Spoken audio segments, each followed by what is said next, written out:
Ce matin, je suis très heureux de vous recevoir. C'est une activité un petit peu spéciale. On a la chance chez Espace OBNL et nos amis de FansLab aussi, parce qu'on organise ça, coproduction, collaboration, de se fêter notre 5e anniversaire cette année. Donc, au lieu de juste faire un petit party, se donner une tape dans le dos et dire « Hey, c'est le fun, on vient de faire 5 ans », ce qu'on a décidé de faire, moi et Stéphane du Monde de FansLab, c'est de vous préparer une série d'activités où on allait discuter ensemble de l'OBNL du futur. Oui, peut-être ceux qui le savent vont avoir un petit cocktail à Montréal quand même en fin de journée, mais on s'est dit, nos gens, notre écosystème, nos gestionnaires sont un peu partout au Québec. Fait qu'on ne fera pas juste du présentiel, on va faire quelque chose de numérique. Et on arrive à cette activité ce matin. Comme je vous le disais, on a décidé d'orienter cette journée vers le futur des OBNL plutôt que de se taper dans le dos et se dire qu'est-ce qu'on a fait de bon. Personnellement, je constate au quotidien que la nature des OBNL, ben, ça relève un grand nombre de défis. Puis, je prends quotidiennement conscience à quel point ce que vous faites en tant que gestionnaire, en tant que dirigeant, parce que je sais qu'il y a des administrateurs, il y a certaines personnes aussi, des présidences aujourd'hui qui sont présents. Donc, ce qu'on va faire ce matin, ça va être en 2 sections. La première section, on va avoir un panel. Je vais avoir des gens qui vont venir me rejoindre à l'écran pour discuter du futur. On a choisi des gens qui avaient une vision quand même macro de différentes organisations ou du secteur. Et après ça, on va avoir une activité d'intelligence collective avec une 12aine de mises en situation. Donc, j'espère que vous allez nous suivre. On va transformer notre activité dans une autre plateforme après le panel. Vous avez un bloc de chat qui est disponible où vous pouvez poser des questions. Je vous invite à le faire. On va essayer d'en intégrer le plus grand nombre possible. L'objectif, c'est de finir un peu après 10 heures ce matin, là, notre activité. Donc, aujourd'hui, pour parler de l'OBNL du futur, je reçois différentes personnes. Je vais attendre qu'ils viennent me rejoindre à l'écran.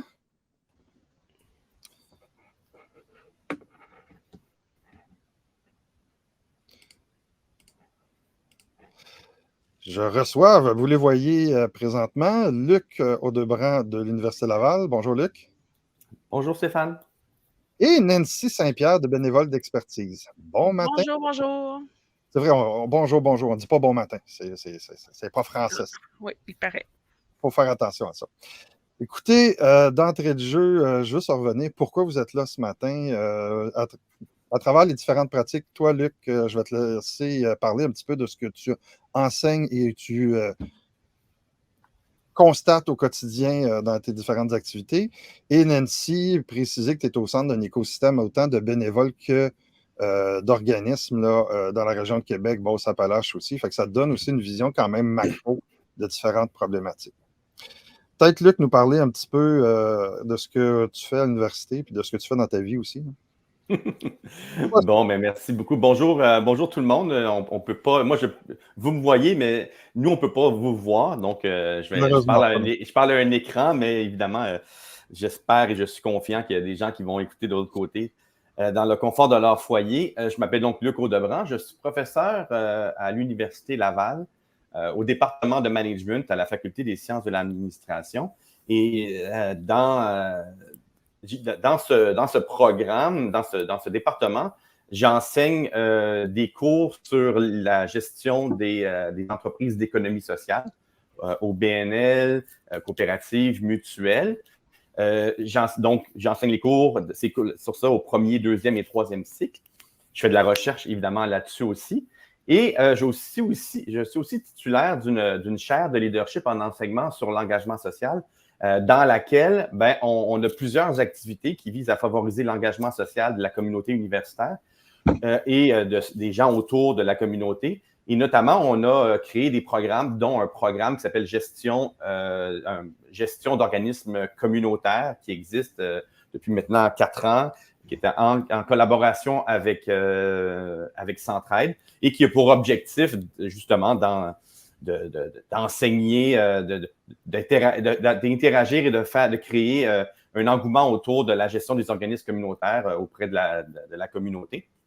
Et donc, c'est vraiment au cœur de mes intérêts ce dont on parle aujourd'hui, c'est véritablement au cœur de mes intérêts depuis de nombreuses années. Donc, j'ai hâte de poursuivre là-dessus. Merci, Luc. On va aller aux questions. Nancy, parle-nous un petit peu de ce que vous faites chez Bénévoles d'expertise. C'est pas tout le monde qui vous connaît. Oui, alors Bénévoles d'expertise, on est principalement sur Capitale Nationale Chaudière-Appalaches, même en Estrie officiellement. Puis, ce qu'on fait, c'est qu'on offre le bénévolat de compétences aux gestionnaires, aux dirigeants d'organismes. Alors, nous, on recrute des bénévoles experts, des gens qui veulent offrir leur expertise en ressources humaines, en marketing, en finance. On les forme sur le milieu communautaire, on les encadre, puis par la suite, on vient les jumeler avec une organisation qui, elle, a un besoin en ressources humaines. Notre objectif, c'est vraiment d'être en transfert de connaissances. Alors, le bénévole ne vient pas faire à la place, mais accompagne l'organisation dans l'acquisition de nouvelles connaissances, dans la mise en place d'outils, de politiques pour que l'organisation puisse développer davantage son autonomie au niveau de sa gestion, puisse faciliter ce volet de la gestion, puis donner plus de temps à ses clientèles vulnérables. Wow, merci. Nancy, peut-être être juste bien clair, là, vous ne faites pas du recrutement d'administrateurs pour siéger sur des CA. Hein? Non. Alors, on ne fait pas le recrutement pour administrateurs. À ce moment-là, il y a d'autres organisations, entre autres les centres d'action bénévoles se spécialisent dans ce volet-là. Excellent. Écoutez, d'entrée de jeu, j'ai une belle question pour vous autres. Les défis, là, vous le savez, les gestionnaires d'OBNL n'en manqueront pas, ils n'en manquent déjà pas. Je suis curieux avec votre vision de ce que vous voyez dans les différentes organisations que vous soutenez. C'est quoi le grand défi qui, actuellement, selon vous, est sous-estimé et qui est le moins pris au sérieux? Luc, je commencerai avec toi. Non, je vais laisser Nancy commencer. On va laisser Nancy, tu veux vraiment me garder une surprise. Non, c'est parce que j'ai encore le petit côté gentleman. Ah, cute, Luc, merci. Moi, je pense pas nécessairement qu'il n'est pas pris au sérieux, mais qu'on ne prend pas le temps de le considérer. Parfois, on manque de temps. Mais moi, je pense que c'est tout le volet de la planification de la relève. Pareil pour les conseils d'administration que pour nos dirigeants, les directions d'organisation. On pense qu'ils sont là pour longtemps, ils sont là, ils vont rester, mais ces gens-là quittent, puis ils partent souvent avec beaucoup trop d'informations. On a oublié de planifier cette relève-là, de planifier, d'écrire nos politiques, nos procédures, nos processus internes, puis on a oublié de se demander où on allait pour savoir ce qu'on avait de besoin. Alors, il ne faut pas prendre quelqu'un qui a de l'air fine, il a de l'air fin, on le prend. Non, de quoi j'ai besoin, puis de choisir la personne qui va venir travailler, que ce soit administrateur ou direction d'organisme. Ce volet-là est souvent négligé, malheureusement. Et je parle vraiment du volet de planifier la relève de nos organisations. Oui, puis il y a des organisations qui sont en gouvernance démocratique là, avec le suffrage, avec des collèges électoraux aussi. Là, oui. Où, c'est des fois plus difficile, mais ça n'empêche pas l'organisation d'émettre des profils souhaités puis d'être clair sur qu'est-ce qui pourrait faire, quel genre de personnes pourrait venir rajouter à l'organisation, même si c'est des gens qui sont élus et non pas choisis. Puis il faut savoir aussi que le milieu communautaire, les OBNL, on est souvent dans la gestion de l'urgence. On veut répondre à nos clientèles là et maintenant. On a un peu plus de difficulté à se projeter plus loin dans l'avenir pour solidifier nos assises, les rendre concrètes. C'est un peu ce volet-là qui manque. C'est notre instinct de répondre au moment présent, moins se projeter plus loin. Luc, à toi maintenant. Oui. Et écoutez, j'aime beaucoup le défi qu'a mentionné Nancy, mais moi, comme j'ai le plaisir d'être professeur d'université et d'être un peu à l'extérieur un peu de tout ça, d'abord, je vais vous présenter un autre type de défi qui va peut-être, qu'on pourra peut-être discuter en fait. En fait, moi, ce que je vois comme qui est le principal défi des OBNL en ce moment, c'est d'être aimé et reconnu à leur juste valeur. Oui. Ce que je remarque, c'est que j'entends plusieurs critiques des OBNL par des gens qui y travaillent, mais aussi par des gens qui les accompagnent, comme quoi il y a un manque de professionnalisme, comme quoi ça peut être broche à foin, comme quoi on entend plusieurs critiques faites sur le modèle de l'OBNL, sur sa forme juridique et sur ses enjeux. Mais moi qui dirige un programme à l'Université Laval sur la gestion des organismes communautaires, je remarque que les gens qui sont là, c'est les directeurs, les directrices générales qui sont là, c'est des gens extraordinaires qui sont extrêmement compétents. Je travaille aussi avec des OBNL en économie sociale, puis je remarque que ce qu'ils font aussi, c'est extrêmement fort avec peu de moyens. Ce qu'ils font et ce qu'elles font, c'est merveilleux. Alors, moi, ce que je veux dire, c'est que je crois que le modèle de l'OBNL n'a rien à envier à la société par action. Hein? Même si on a tendance à dire qu'il faudrait lui ressembler. Par contre, si on regarde les scandales, là, les scandales en matière de destruction de la planète, destruction de la biodiversité, destruction, augmentation des enjeux climatiques, ce n'est pas la faute des OBNL, c'est la faute des sociétés par action. Donc, c'est comme si on nous demandait de ressembler à quelque chose qui participe à la destruction de la planète. Donc, moi, je pense qu'on n'a rien à envier à ça. Donc, il faudrait peut-être commencer à comprendre et à regarder l'OBNL comme le modèle présent, mais aussi comme le modèle du futur. L'OBNL n'a pas à se soucier de la notion de gain pécuniaire. Elle se base sur un objectif qui est un objectif noble, qui est celui de répondre à un besoin de sa communauté. Pour moi, c'est ça l'entreprise de l'avenir. Ce n'est pas une entreprise qui fait des gains pour ses actionnaires, c'est une entreprise qui mise le bien-être de sa communauté. Et donc, c'est la question que tu posais, l'OBNL du futur. Moi, je crois que l'OBNL est le type d'organisation du futur. Peut-être que l'OBNL est mal aimée parce qu'elle est mal nommée. Ce qui la caractérise, ce n'est pas le fait qu'il n'y a pas de gain pécuniaire, c'est pas ça qui caractérise l'OBNL. Ce qui la caractérise, c'est le fait qu'elle soit, qu'elle vise à une mission, les missions que par exemple, de bénévoles d'expertise. C'est une mission. Et c'est peut-être autour de ça qu'il faudrait retravailler notre conception de l'OBNL pour en faire le modèle d'affaires et le modèle d'organisation du futur.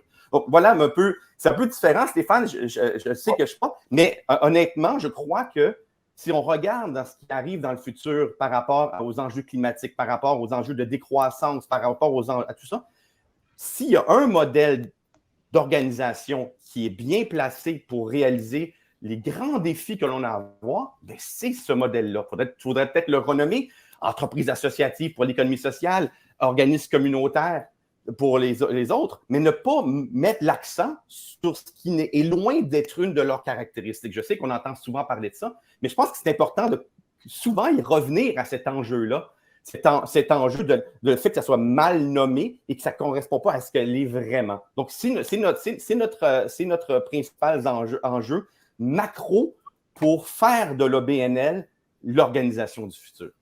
Ce que je trouve intéressant dans ce que tu dis, c'est qu'on constate qu'au quotidien, il y a déjà des organisations qui, même à l'interne, au niveau de la valorisation des humains, au niveau de la valorisation du travail, il y a déjà souvent un problème de culture interne sur ce qu'on fait et ce qu'on réalise. Très souvent aussi, ça amène tout le débat de l'évaluation. Dans l'activité en présentiel de cet après-midi, on va en parler avec quelqu'un du réseau d'investissement social, de l'évaluation des retombées sociales. Puis ça va aussi un petit peu dans cette reddition de compte-là qu'on fait ou qu'on garde des fois secrète, au niveau des impacts de ce que les organismes ont au quotidien aussi. Là. Je pense que ça s'intègre dans cette dynamique-là. Tu as parlé de scandale tantôt, tu rouvres la porte à une autre question pour moi. Là. Des scandales, il y en a toutes les semaines. Il y en avait encore, je lisais ma presse hier, avant-hier. On les voit régulièrement sans nécessairement toujours comprendre que c'est un OBNL qui est concerné. Puis on voit que les journalistes et le public là, sont assez mal informés du fonctionnement. Moi, dans la ligne de ce que tu as dit tantôt, Nancy, je pense que c'est important de discuter du fait que ces scandales-là, se faire critiquer sur la place publique, bien, ça vient créer de la pression sur ceux qui voudraient peut-être s'impliquer sur un CA. Fait que vous en pensez quoi? Puis c'est quoi la solution que nous pourrions apporter à ce niveau-là? Puis je vais y aller avec Nancy parce que tu étais dans la ligne tantôt. C'est certain que des scandales, il y en a partout.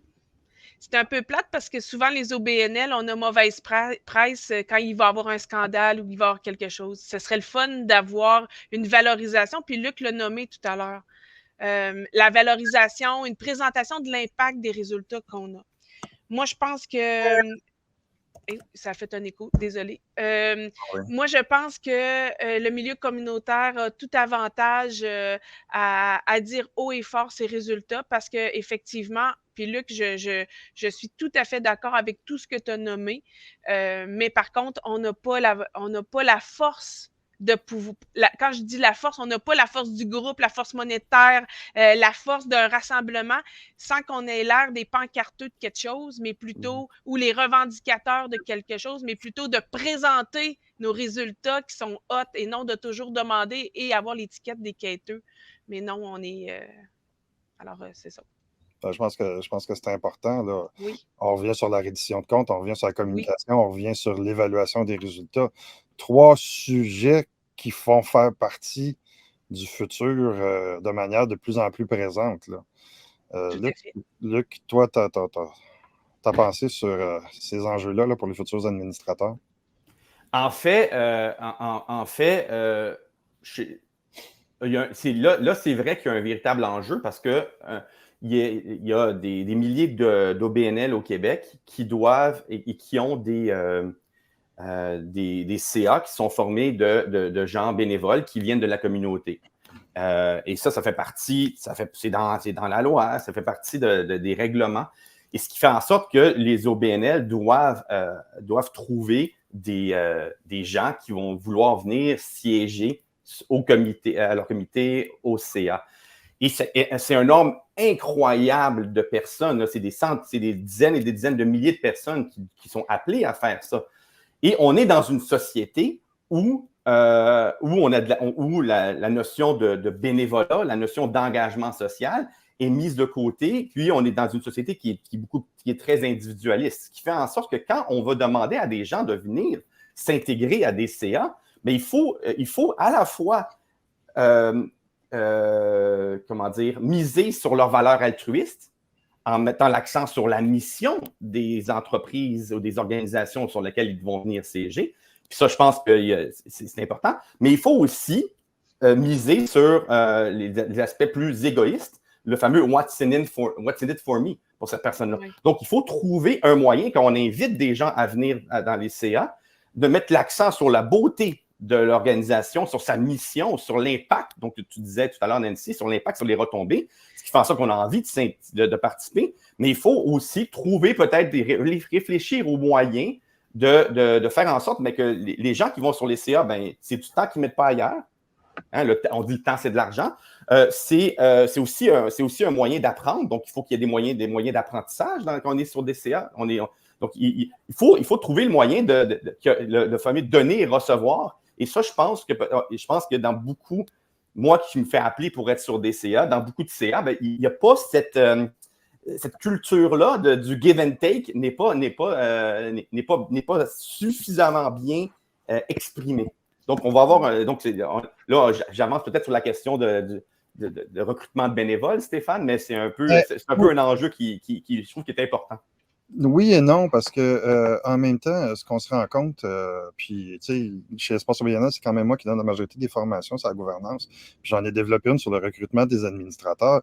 Puis le premier impact au niveau du désistement, pourquoi les gens ne restent pas en poste comme administrateurs, très souvent, c'est un décalage entre ce qu'on leur a vendu comme projet et ce qu'ils doivent accomplir dans le quotidien aussi.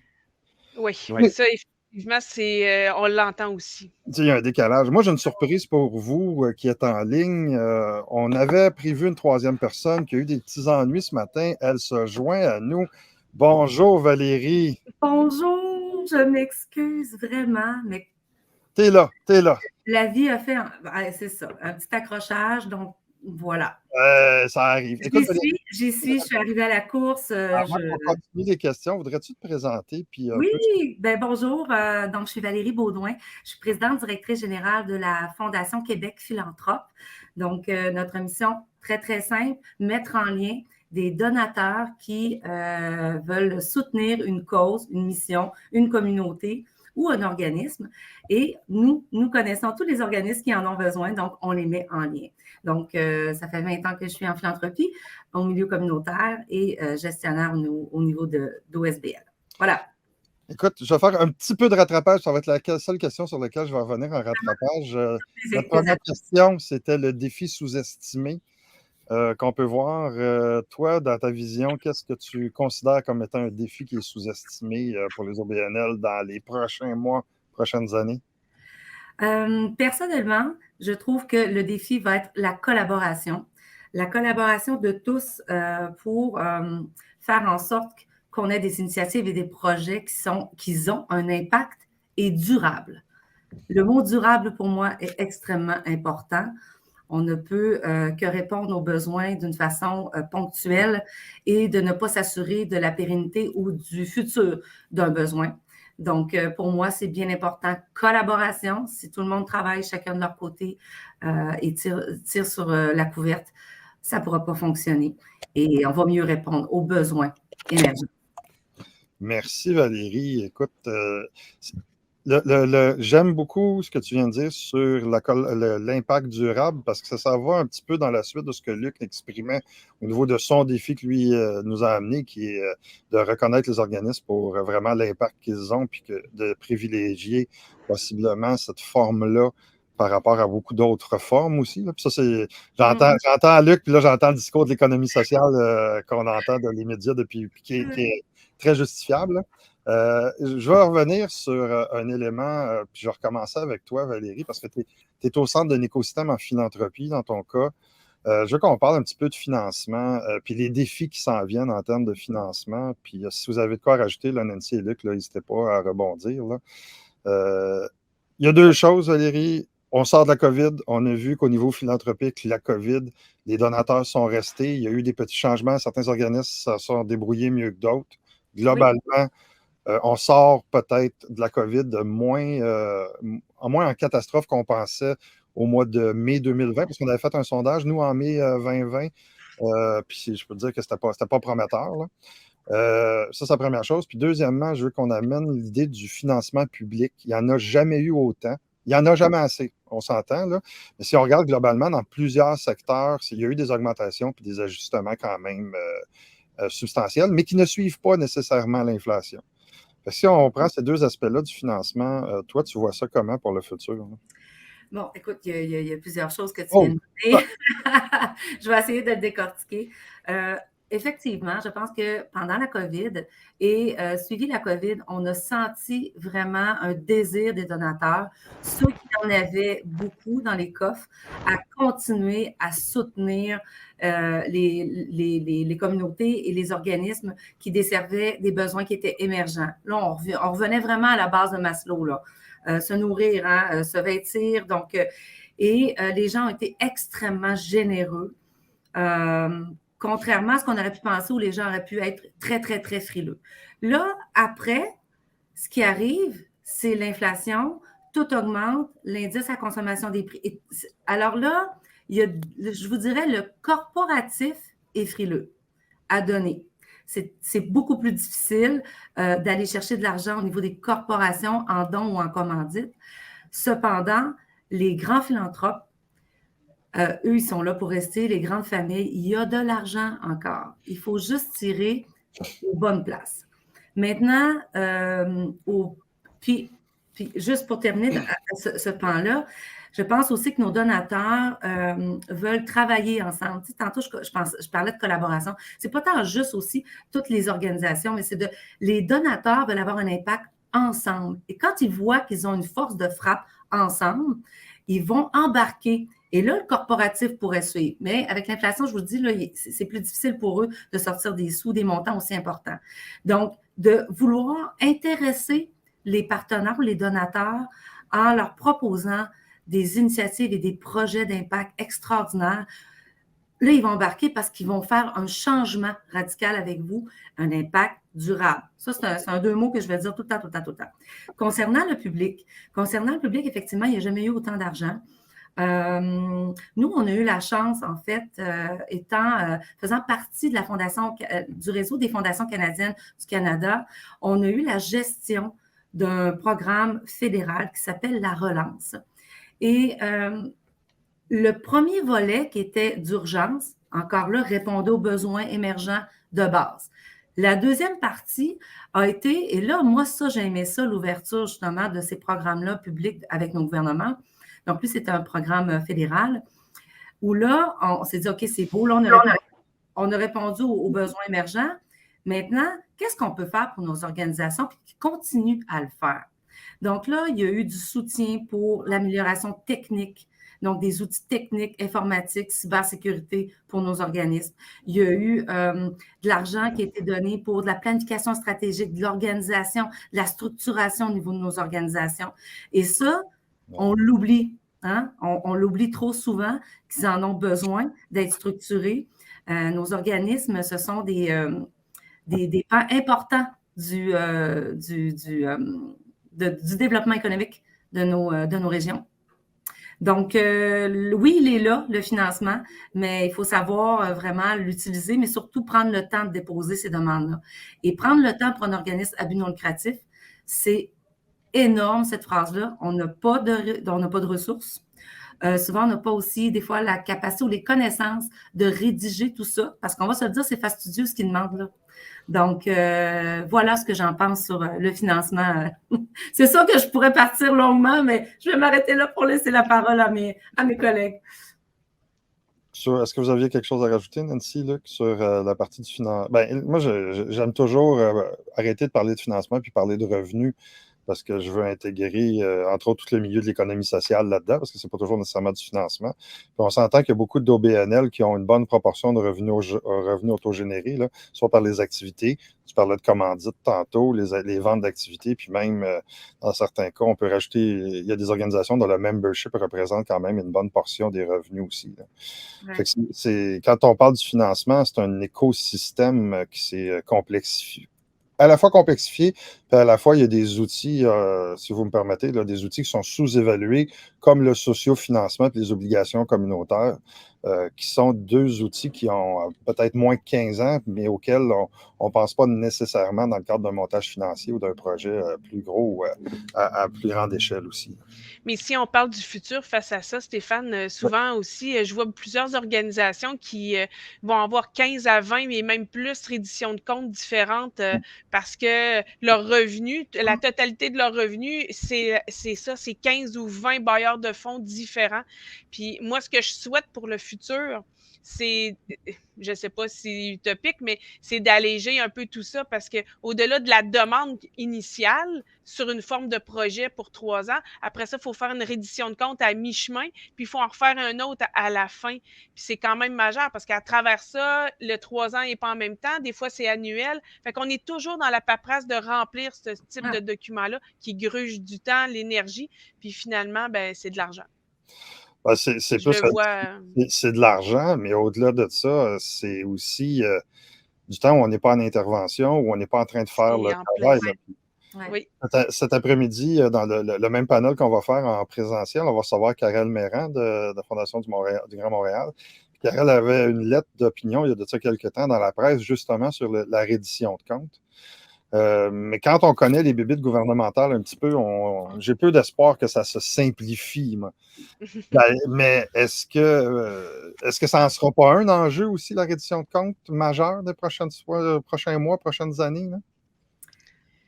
Je ne sais pas si ça va être un enjeu. Il l'est présentement. Est-ce qu'il va demeurer? C'est ce qu'on faut se dire. On le souhaite probablement pas. Effectivement, on voudrait qu'il soit plus simple. Il va toujours demeurer un enjeu. Mais...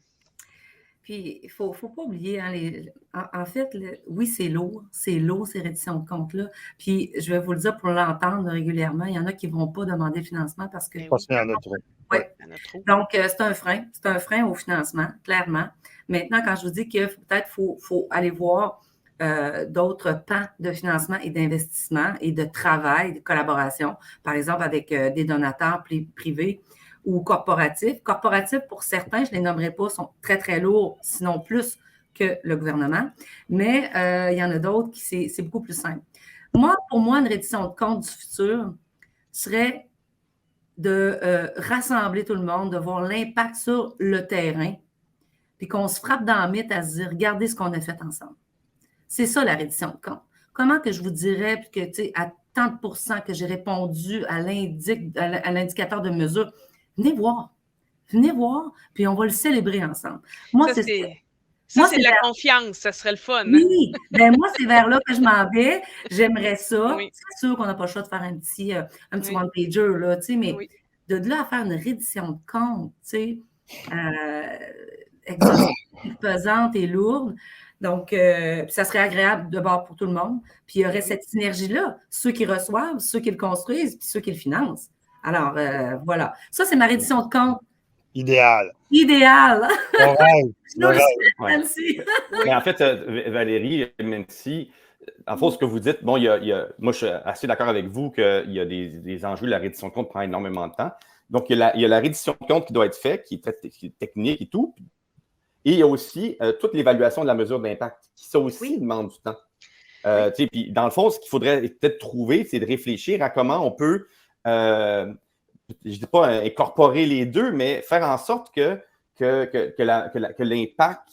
l'impact des organismes communautaires soit tenu en compte et ne soit pas nécessairement uniquement à être évalué par les organismes eux-mêmes, qu'il puisse y avoir des mécanismes peut-être inter-organismes pour travailler ensemble. Ça existe là, hein, mais poursuivre ça pour que justement que les gens qui donnent aient accès à des chiffres, aient accès à des données qui sont claires, qui sont des données probantes, qui montrent que leur argent est bien placé sans avoir besoin d'aller chercher dans tous les petits détails qui gobent du temps important pour les directions générales. Donc, il y a un travail à faire auprès ce que je veux dire, c'est qu'il y a un travail à faire d'éducation auprès des gouvernements, et auprès des donateurs pour qu'ils continuent à avoir encore plus conscience de l'impact et de ce que ça a sur vous, de ce qu'ils demandent. Je sais que c'est fait, mais visiblement, il faut continuer à le faire. Hein. Encore 20 fois sur le métier. Les notions de mesure d'impact sont encore au balbutiement dans l'intégration des pratiques dans la majorité des organismes, je te dirais.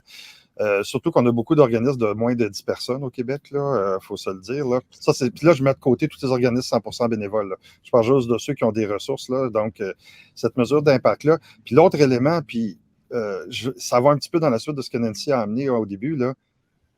Il faut former nos administrateurs pour être capables de parler ce langage-là.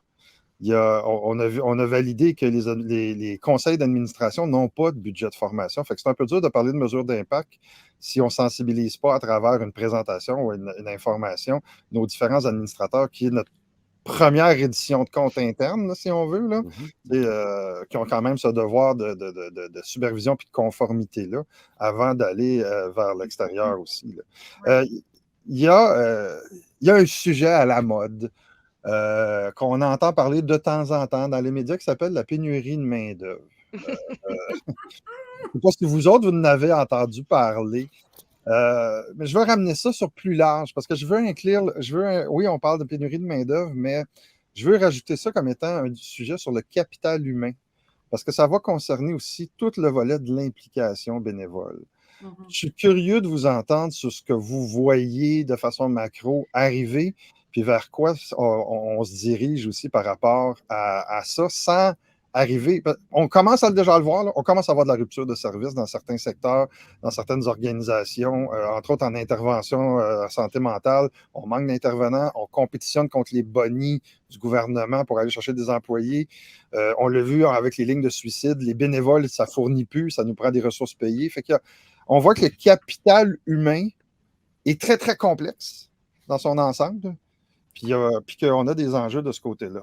Nancy, je commencerai avec toi parce que je t'ai ouvert la porte tantôt en parlant de planification de relève. Bien, c'est certain que je vais toujours dans cet angle-là, planifier notre relève, planifier ce qu'on a de besoin, mais surtout de qui on a de besoin. Mais surtout, je dirais, pour le recrutement, que ce soit au niveau des bénévoles, que ce soit au niveau de notre main-d'œuvre rémunérée, c'est toujours le volet de la valorisation puis de l'impact, la connaissance ou la méconnaissance du milieu communautaire. Je souhaite énormément pour l'avenir qu'on soit davantage considérés puis qu'on arrête d'être les travailleurs de l'ombre ou les travailleurs de la dernière ligne. On est beaucoup plus que ça. On est vraiment beaucoup plus que ça. Puis, le milieu change énormément. Je pense qu'on aurait tout avantage. Puis, Luc, on le voit beaucoup à l'Université Laval par des formations, puis l'intégration de la connaissance que vous faites, la présentation du milieu communautaire. Puis, j'y suis déjà allée dans un de tes cours faire ce type de présentation-là. Je l'ai faite aussi dans les sciences sociales. Je pense que c'est à nos jeunes professionnels Puis je vais parler pour moi personnellement, j'ai 3 enfants, 3 adultes, 3 personnes qui sont sur le marché du travail, puis j'ai la chance d'en avoir 2 dans le milieu communautaire. Puis je trouve que c'est une chance d'en avoir 2 dans ce volet-là. Puis j'ai, moi, le 3e qui est un bénévole. Mais je pense que ça part de la base, c'est-à-dire que ça part de la maison, c'est-à-dire on enseigne des valeurs, des façons de faire, on voit aller, puis ces gens-là apprennent et découvrent des milieux. Ben, c'est aussi nos milieux scolaires, c'est nos milieux professionnels qui font qu'ils vont nous faire découvrir davantage. Malheureusement, le milieu communautaire n'a pas les moyens financiers de faire des campagnes de valorisation de notre milieu sur les réseaux de télé ou les internets, peu importe, là, les internets. Puis le volet, c'est une joke qu'on fait, puis là, je viens de la dire en public, c'est pas fort, là. Bon. On l'a fait tous, Nancy. Oui, c'est ça. Mais moi, je pense que c'est de mettre la lumière dans le futur davantage sur le milieu communautaire, le milieu dans lequel on travaille, l'économie sociale. Le milieu au BNL en général. Le milieu au BNL en général. Tu travailles où? J'ai déjà demandé à mes enfants où qu'elle travaille, maman, quand ils étaient petits. Ils ne comprenaient pas, ils ne sont pas capables de le dire. Ils n'étaient pas capables.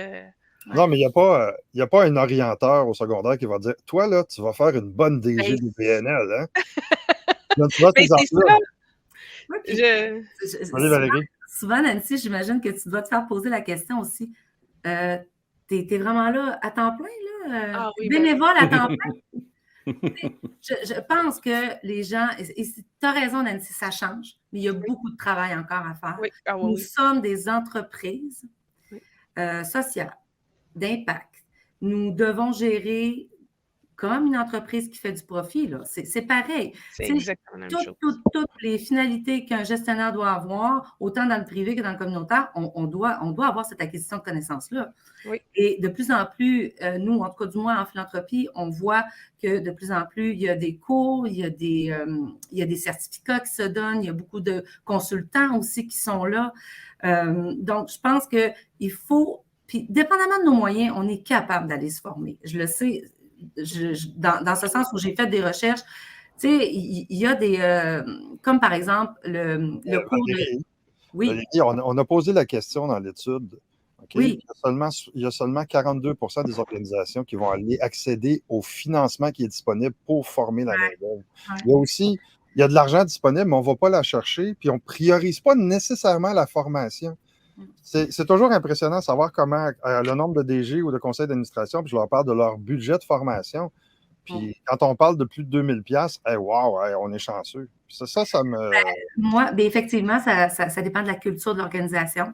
Moi, en tout cas, depuis que je suis arrivée, là, je suis en train de travailler justement sur le niveau budget de l'année prochaine, puis ça l'a triplé ce poste-là. Pour moi, c'est important. Quand on parle de rétention de personnel, il faut que le personnel, nos employés, notre gang, ceux avec qui tu ne pourrais rien faire s'ils n'étaient pas là, doivent continuer à se former, qui sentent qu'on est content, qui prennent ce temps-là d'aller chercher cette expertise-là, puis ils vont être davantage intégrés au décisionnel et impliqués.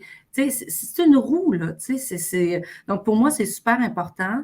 Et pour le conseil d'administration, c'est la même chose. C'est pas parce qu'il y a une chaise de vide qu'il faut la combler automatiquement, premièrement. Deuxièmement, concertation. Quelle expertise on veut? Puis arrêtons de dire « je l'ai quasiment supplié, il va venir chez nous ». Arrêtez de supplier, à un moment donné, ça va faire la file pour venir sur vos conseils d'administration. Ça me dérange, c'est quand on pense comme ça. Pensez grand. On faut arrêter de dire qu'on est petit, mais tout ça pour vous dire qu'il y a des formations qui s'offrent. À la YWCA, il y a Leader et décisionnel, qui est une formation qui est gratuite. Coûte 30 $, il faut être membre. Alors, tu sais, puis moi, c'est là que je l'ai pris, ma gouvernance. Et des OSBL comme vous autres, il y a tellement de documents. On peut vraiment, avec les internets, avoir beaucoup d'informations. Donc, il faut creuser, puis il faut aller chercher, puis il faut se mettre à la page, puis garder vraiment le rôle de la gouvernance et le rôle de la permanence. Ça aussi, c'est un autre débat. On va parler de gouvernance un petit peu tantôt, s'il me reste un peu de temps. Mais Luc, sur lequel... Oui, en fait, juste pour que... moi, j'ai beaucoup aimé, en fait, les deux messages. c'est vrai qu'il faut et ça, il y a un travail à faire d'éducation. Il faut que les OBNL, les organismes communautaires, les organismes d'économie sociale soient beaucoup plus présents à l'école, du primaire, secondaire, cégep, université, pour qu'on les reconnaisse. Moi, je sais que quand je suis arrivé à l'Université Laval, qu'il y avait très peu d'OBNL qui allaient dans les cours. Et on parlait très peu d'OBNL dans les cours. Et là, maintenant, ça change. Ça change. Il y a des cas, des études de cas sur ça. Il y a des OBNL qui viennent. Nancy, tu es venu. Et donc, il y a un travail. Et vous devez, si un professeur, un enseignant vous invite à venir là, dans ta classe, dites-vous qu'il y a des étudiants qui, eux, vont pouvoir peut-être être des futurs travailleurs. Donc, il ne faut pas hésiter. C'est clair, il faut mettre ça dans la catégorie investissement, même si je sais que ça fait partie des tâches de plus. Là. Puis, si vous ne pouvez pas y aller, vous, comme directrice ou comme directeur, envoyez quelqu'un de votre équipe parce que non seulement ça va aussi lui montrer qu'elle est importante puis que ça va. Et donc, si c'est un cours de marketing, envoyez votre personne de communication. N'hésitez pas à envoyer les membres de votre équipe, si vous en avez, évidemment, puis s'ils ont le temps. Il y a beaucoup de si dans tout ça, mais pour aller dans les écoles et les universités. Deuxièmement, il y a aussi un changement dans la population. Tout à l'heure, quand je disais que l'OBNL, c'est l'organisation du futur, là, c'est la structure du futur. Ça va prendre un petit peu de tweakage, mais c'est la structure du futur. Mais je disais notamment que c'est parce que il y a de plus en plus de personnes dans les écoles, dans les universités, même en administration, qui veulent des emplois qui ont du sens. Qui veulent des emplois qui ont du sens. Et oui, ils veulent faire de l'argent. Mais dans leur liste, là, c'est pas si important que ça par rapport à d'autres choses. Donc, il y a quand même un avantage d'être une entreprise. Tu parlais tout à l'heure d'une entreprise sociale, d'une entreprise à mission, Valérie, mais c'est ça qu'il faut mettre de l'avant parce qu'il y a des gens, il existe une population pour ça, mais il ne faut pas les prendre pour acquis, puis il ne faut pas dire parce que tu as la vocation sociale que tu ne veux pas bien vivre, que tu ne veux pas t'améliorer, tu ne veux pas te former. Il faut aussi offrir ça parce que sinon, tu vas tuer la flamme. Puis là, après ça, ils vont se dire, tant qu'à mourir à petit feu, je vais aller ailleurs ou que je fais de l'argent. Il y a un travail à faire. Faut pas que ça soit un sacrifice de travailler dans le milieu des OBNL. Le nombre de DG, je ne peux pas faire ça. Pourquoi? On n'a pas les moyens. Ou je vais faire un peu d'heures supplémentaires encore cette semaine.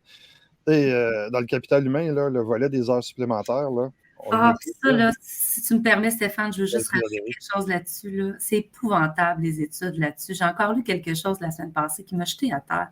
Tu sais, des gestionnaires qui... c'est normal quand tu es cadre de faire 55 heures. C'est normal. Mais voyons donc. C'est comme ça qu'on va tuer, justement.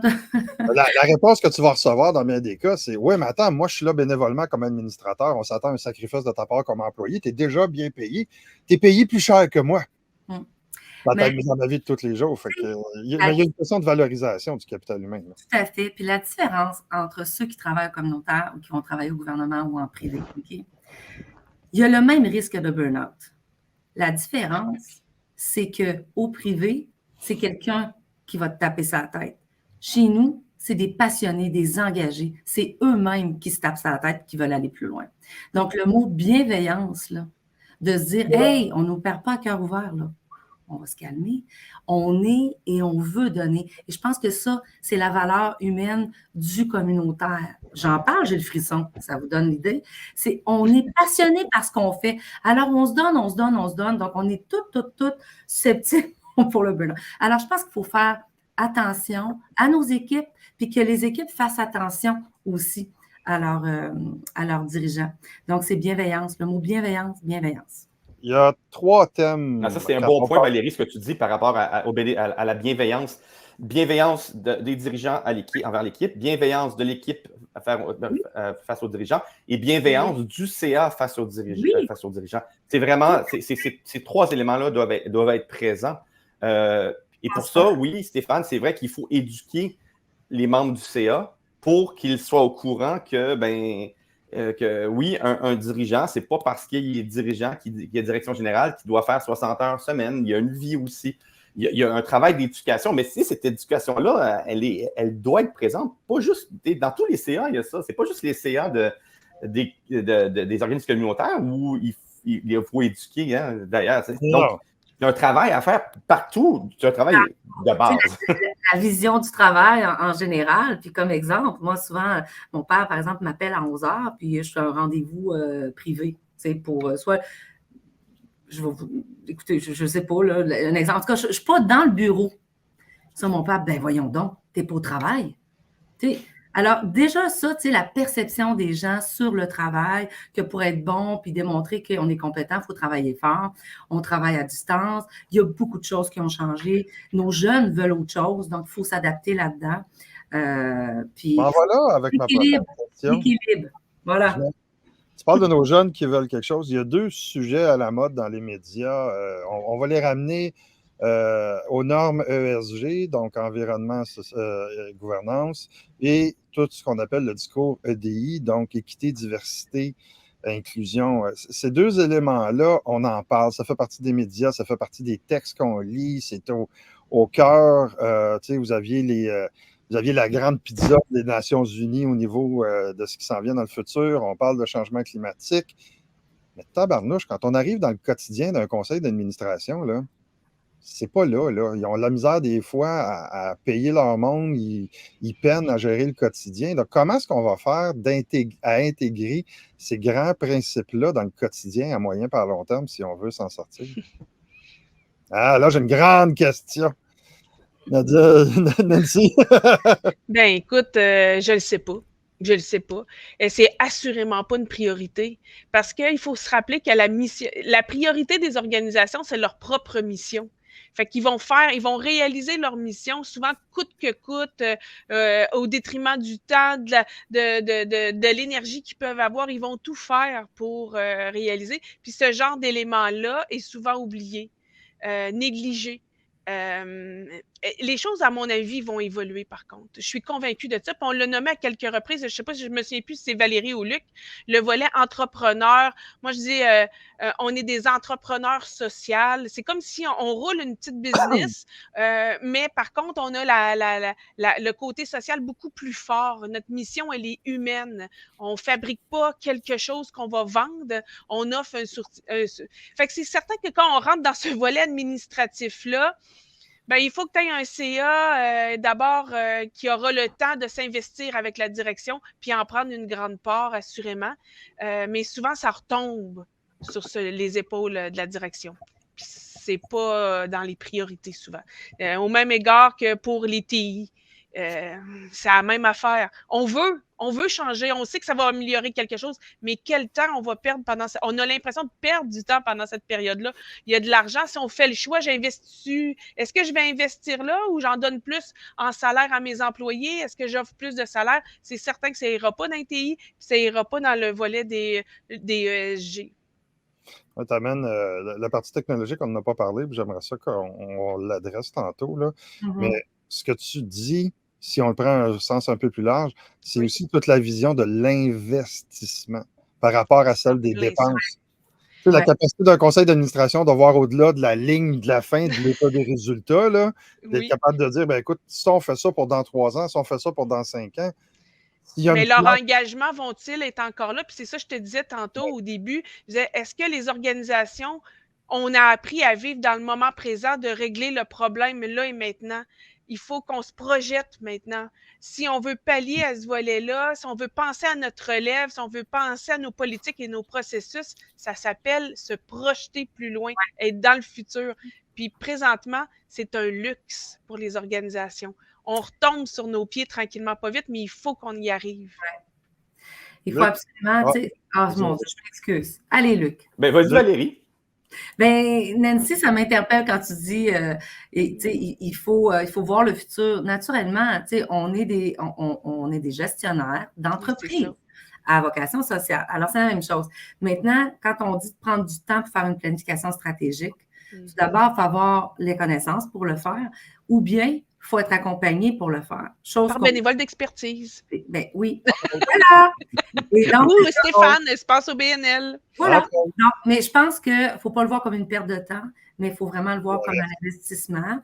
Et dans ça, je pense qu'on peut attacher justement le volet ESG, tous les changements ou les petits gestes que l'on peut faire dans notre planification stratégique. Tout petit, tout petit, tout petit.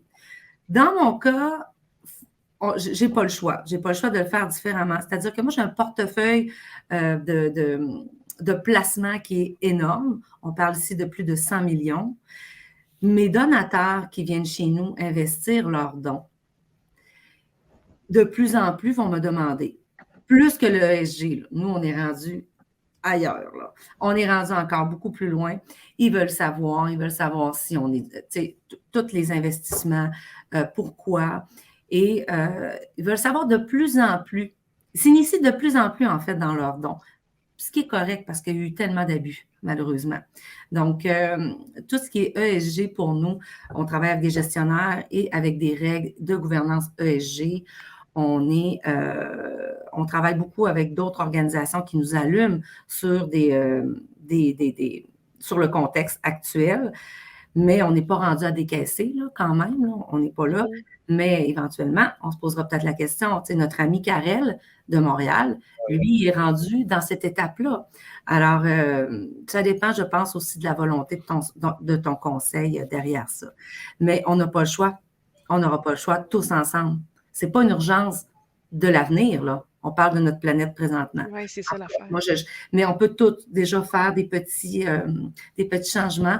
Dans nos organismes, déjà juste faire des PDF et garder tous nos documents informatiques simplement dans une bulle virtuelle et arrêter de prendre du papier. Juste ça, ça va déjà faire une différence.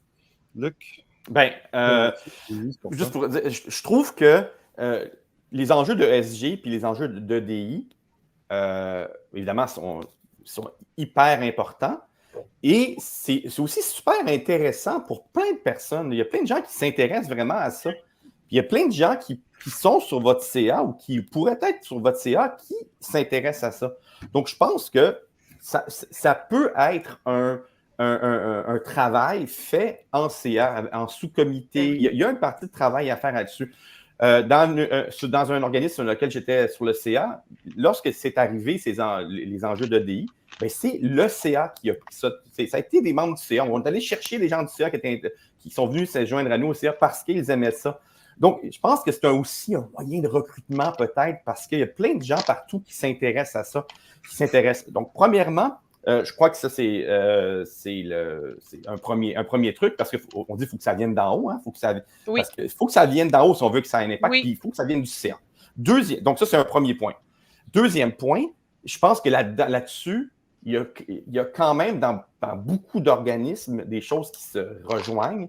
Et donc, il peut y avoir une forme de mutualisation à travers des organismes comme vos deux organismes, mais vos trois organismes, finalement, de mutualisation pour favoriser le transfert de savoir. Parce qu'on n'aura pas le temps d'en parler, mais un des enjeux tantôt, Valérie parlait de collaboration, je crois, c'est le terme que tu as utilisé, mais l'enjeu de la mutualisation, il faut vraiment continuer à travailler. Quand on peut mutualiser et que ça a du sens sur certaines choses, il faut y aller. Il faut mettre les efforts parce que c'est des efforts qui vont nous donner des résultats. Pour le DI, pour le ESG, c'est clair que Nancy disait, c'est pas votre mission propre, à part certains peut-être. Donc, allez, partagez-vous ça, là. C'est essentiel. Il y en a que vous le faites peut-être, il y en a qui le font, j'en ai conscience, mais quand je dis pas que ça ne se fait pas, mais il faut poursuivre ça encore plus. Oui, ben c'est un grand discours qui vient aussi s'ajouter encore à l'évaluation des mesures d'impact social aussi. Parce que, tu sais, quand on parle de DI et d'ESG, on est dans de l'impact en tant que tel, on est dans du révision de pratique. Puis on s'entend qu'il y a aussi une certaine communication, mais une certaine, je vais dire édition de compte, mais c'est pas tout à fait ça. Il faut que ça fasse partie des valeurs de l'organisation à moyen par long terme, là, si on veut le dire aussi. Là. Puis il faut que ça soit intégré à la fois dans la planification stratégique, mais au-delà de ça, je vais rajouter dans le modèle d'affaires. Parce que si on a des modèles d'affaires qui sont à l'encontre de ces principes-là, mais qu'on veut introduire ces principes-là, puis le discours des modèles d'affaires dans les OBNL, c'est un discours qui est relativement récent. Là. Ça s'installe en quelque part entre le plan stratégique et le plan d'action qui est développé par la direction. Là. Très souvent, on fait une croissance en fonction des programmes et de l'argent qui est rentré et non pas en fonction d'une volonté de remplir certains services ou certaines obligations ou de desservir son milieu. Je pense que on revient sur ce que Valérie et Nancy avaient beaucoup mis d'emphase sur l'aspect stratégique du développement de l'organisation, donc d'avoir cette vision-là. Puis, dans les grandes tendances, puis les grands défis des prochaines années, personnellement. Puis là, après ça, je vais être curieux, en conclusion, de vous entendre sur qu'est-ce qui va rester comme problématique, enjeu, défi qu'on n'aura pas parlé aujourd'hui. Mais moi, je pense que l'idée d'avoir cette vision stratégique-là au CA, aux employés, mais que le bénévole et le membre soient au courant d'où s'en va son organisation. Donc, cette perception-là d'accomplir quelque chose, elle se rend jusqu'à la personne qui en profite, puis même à celle qui s'implique. Puis vous, là, on fait 1 heure qu'on jase de futur. Il reste quoi? On a vu ce qui était sous-estimé, mais là, il reste quoi qu'on n'aurait pas parlé? Luc, je commencerai avec toi. En fait, je ne vais pas faire de la... Tantôt, tu as parlé de modèle d'affaires. Hein? Puis il y a dans certains organismes, parler de modèle d'affaires, parler même le mot entreprise, c'est pas forcément bien vu. Moi, je pense qu'il faut trouver un juste milieu entre ce qu'on adopte qui provient d'ailleurs, ce qu'on adapte et qu'on se crée nous-mêmes. Donc, je pense qu'il faut continuer à développer des outils, des façons de faire qui soient propres à ce que vous êtes, à votre nature, avec la fierté de votre nature.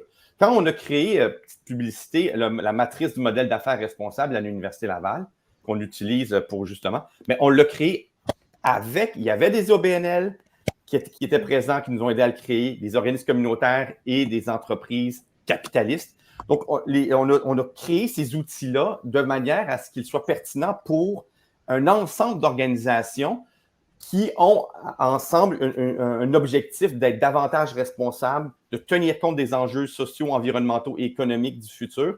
Donc, il faut continuer à développer des outils, à développer ces connaissances sans que vous perdiez votre nature propre, votre cœur. Puis ça, c'est un travail parce que c'est très facile de perdre son cœur. On a fait une recherche récemment avec une étudiante sur les CA. Et il y a un enjeu dans les CA, puis d'ailleurs, Stéphane l'a mentionné, entre d'un côté, on veut des CA sont démocratiques, c'est volontaire, ça vient de la base, puis d'un autre côté, on s'attend à ce qu'ils soient professionnels. Mais cette dynamique-là, il ne faut pas la perdre. C'est-à-dire qu'il faut embrasser cette tension-là, qu'il faut à la fois être volontaire, bénévole et à la fois être professionnel et pas chercher à quitter l'aspect volontaire, bénévole pour être uniquement professionnel à la manière des entreprises capitalistes. Donc, je pense que je reviens à ce que je dis au début, ce qu'il faut continuer à faire, c'est miser sur votre nature, ce qui vous distingue, ce qui fait que les OBNL, c'est l'entreprise du futur, plutôt que d'être fier de ce que vous faites. Je ne sais pas combien de personnes nous écoutent, mais je veux que la fierté, un peu comme Valérie dit, c'est dans mon poil se hérisse, mais je veux que ça soit ça qui continue à être dans le futur. Oui. Valérie, puis après ça, on va finir avec Nancy. Il y a déjà 10h05. Moi, très simple. Moi, j'ai confiance et ce que je vois comme transformation me stimule beaucoup. Je pense qu'on peut être une courroie de changement, puis de travailler ensemble. Mais je pense sincèrement que les gens nous découvrent davantage, voient la pertinence, l'impact et tout le volet économique qu'on fait sauver aussi à nos gouvernements. Ça aussi, la représentation auprès bref. Moi, je vois quand même un bel avenir pour nous. Puis continuons de travailler ensemble, prenons notre place, puis espérons justement le changement aussi de vision et de perception du reste. Et ça, c'est à nous d'y travailler. Nancy? Moi, j'y vais avec l'image, la valorisation, l'impact du milieu communautaire, c'est-à-dire que je souhaite grandement, puis je pense qu'on va dans cette ligne-là, c'est qu'autant le milieu des affaires que le milieu communautaire doivent davantage travailler ensemble pour mieux apprendre des uns des autres, mais aussi qu'on arrête, nous, le milieu communautaire, se sentir plus bas. Non, on est égal. On travaille ensemble pour une société ensemble. Puis des fois, c'est ce qui nous freine, puis on n'a pas le kick d'y aller, mais on ne devrait pas avoir honte, on devrait plutôt être plus fiers, puis on devrait valoriser notre milieu. Puis moi, je pense que c'est ce qui manque, la valorisation générale du milieu communautaire, milieu des OBNL. Je pense que... Mais j'ai confiance que c'est là qu'on s'en va. Je fais confiance. En 10 ans à bénévole d'expertise, j'ai vu la différence. Il y a 10 ans, on ne pouvait pas nommer entrepreneur social. Aujourd'hui, on se permet de le dire dans une conférence au petit matin. Oui. Merci à vous trois de votre présence ce matin. Il y a eu quelques questions. Il y a beaucoup de questions qui ont été posées, qui ont fini par être rapportées, qui ont fini par être posées. Il y a une question que je veux juste aborder, puis je vais peut-être... c'est l'idée de la mutualisation. On en parle depuis longtemps, mais les cas réels où il y a de la mutualisation qui se fait sont rares. Ouais, en tout cas, il n'y en a pas assez, là, on va se le dire. Là. Moi, j'ai des recommandations, mais je suis curieux de vous entendre. Si vous aviez une recommandation, regardez ça bref, là, reliée à l'idée de la mutualisation. Puis je suis curieux même, qu'est-ce que vous faites dans vos organisations pour aller vers cette mutualisation-là. Je suis curieux de vous entendre.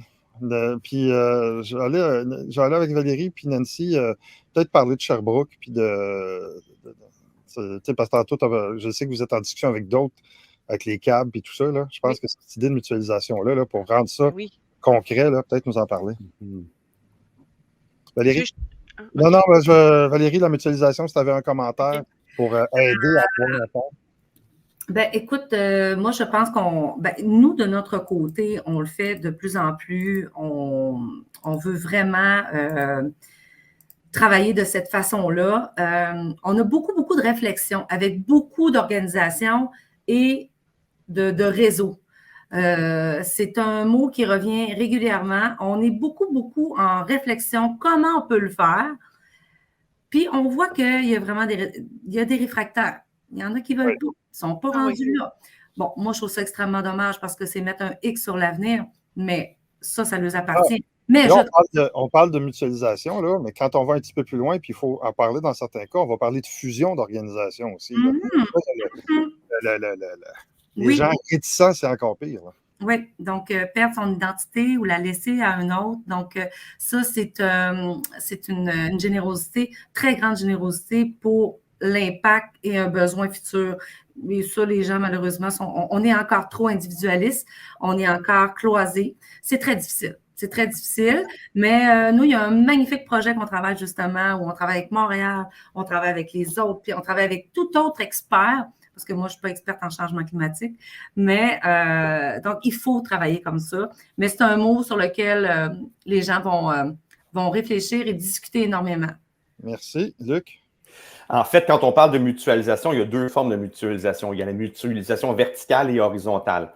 La mutualisation verticale, c'est celle qui se fait à travers, par l'entreprise de notre fédération, si on en a une, quand on a le potentiel. Et cette fédération-là, moi, j'ai un étudiant qui étudie l'impact des fédérations, des méta-organisations sur la transformation numérique. Ces fédérations-là ont énormément d'impact. Ça ne veut pas dire qu'elles sont toujours très bonnes. On a plein d'histoires d'horreur et de bonnes histoires par rapport à nos fédérations, mais il faut travailler à améliorer nos fédérations pour qu'elles puissent ensuite nous offrir ces éléments-là, notamment pour tous les enjeux numériques où ce n'est pas normal qu'un OBNL fasse ça tout seul dans son coin pour les transformations numériques. OK? Premièrement. Deuxièmement, il y a la mutualisation horizontale. C'est lorsque plusieurs OBNL différentes sur un même secteur, face à un enjeu propre, de nature différente, s'assoient ensemble et créent quelque chose de nouveau. Ça, c'est plus compliqué, mais si on veut montrer encore plus notre pertinence comme OBNL, et comme force dans l'économie au sens large, il faut qu'on laisse nos égos de côté puis qu'on travaille à créer justement pour répondre rapidement à des besoins en le faisant. Ça s'est passé durant la pandémie. Il y a eu ça. Mais il faut développer notre muscle de la mutualisation. Et ça, il y a des outils. Il y a le TIES, Territoire innovant en économie sociale et solidaire, qui a lancé la semaine dernière un document justement sur la mutualisation. Mais je vous invite à aller voir ça. Puis il y a d'autres outils, il y a des consultants, ainsi de suite, pour que ce mot-là devienne au cœur de votre réflexion. Comment on peut économiser du temps, de l'argent, de l'énergie, du capital en partageant, parce que c'est l'avenir. Partager plus et décider ensemble, c'est l'avenir dans une société post-croissance à laquelle on va arriver, que l'on le veuille ou non. Nancy? Écoute, je ne sais plus quoi dire. Écoute, pour ce qui est de la mutualisation, pour moi, c'est essentiel. Bénévole d'expertise, c'est ce qu'on fait. On mélange ces expertises-là ensemble, puis ça fait tellement du beau, puis ça fait tellement avancer autant notre bénévole expert que notre organisation. Tellement d'accord avec ce que Valérie et Luc ont amené. Puis c'est ce que je vis depuis 10 ans, fait que je baigne là-dedans. Après ça, entre organisations, bien effectivement que plusieurs ont des services qui pourraient être similaires, puis quand on les mélange ensemble, on devient encore plus fort. Puis même Bénévoles d'expertise travaille actuellement sur un projet de gouvernance avec les centres d'action bénévoles sur Québec. Puis ce projet-là va être présenté au cours du mois de février prochain. Ça nous fait grandir, ça nous amène plus loin. On vient compléter nos forces. Alors, exact. C'est ça. Puis si je peux rajouter sur la mutualisation, moi, j'ai toujours un seul conseil à donner, c'est parlez-vous puis rencontrez-vous. Ça en plein ça. Moi, ça me scie toujours les jambes de voir. Puis tes deux axes sont super intéressants. Dans la même fédération, des gens qui font le même travail, mais qui ne se connaissent pas. Puis qui posent des questions. Hey, c'est quoi les subventions? Mais parle à tes voisins, ils vont te le dire. C'est eux autres qui le font au quotidien. Puis après ça, de l'autre côté, sur le même territoire, d'avoir des DG, oui, de milieux différents, mais qui ne se parlent pas, qui pourraient se prêter des locaux, des équipements, qui ont peut-être des ressources humaines sous-utilisées, puis ainsi de suite. Ça passe souvent par le réseau, puis par une discussion de ce qu'on a de disponible ou de ce qu'on a besoin. Puis des fois, quand on lance dans l'univers ce qu'on a besoin, il y a des gens qui finissent par recevoir le message. Puis cette façon de faire-là va être davantage bénéfique pour la recherche de financement. Aussi, ça va avec, oui. C'est fou, ben oui. Tu sais, si on est 5, 6 ou 10 à faire la même demande pour les mêmes besoins, ben voyons donc. Alors, une fois, une demande, puis c'est ça, il faut travailler ensemble. Je pense que si on peut aussi laisser sur un défi global pour les gestionnaires, c'est aussi de développer leur réseau. Très souvent en OBNL, le réseautage, le PR, ça ne fait pas partie de la culture. On t'attache dans ton bureau, c'est ça ta job, c'est d'être ici et de gérer les opérations. Tu n'as pas d'affaire à aller dans des déjeuners de chambre de commerce. Mais c'est où je vais rencontrer mes partenaires, ainsi de suite. Fait qu'il y a aussi une culture du réseau de contacts, parce que le premier travail d'un gestionnaire d'OBNL, c'est la mobilisation. Mais si tu veux faire de la mobilisation, il faut que tu aies des gens mobilisés comme employés, bénévoles, administrateurs, partenaires financiers et autres. Exact. Moi, je trouve que dans les grands défis, celui de développer votre réseau, de faire de LinkedIn votre meilleur ami, ça fait partie aussi de ce que vous allez devoir intégrer comme... On est plus dans le savoir-être un peu que dans le savoir-faire. Écoutez, gros merci à vous trois. Très apprécié ce matin. Il y a plein de commentaires qui rentrent aussi.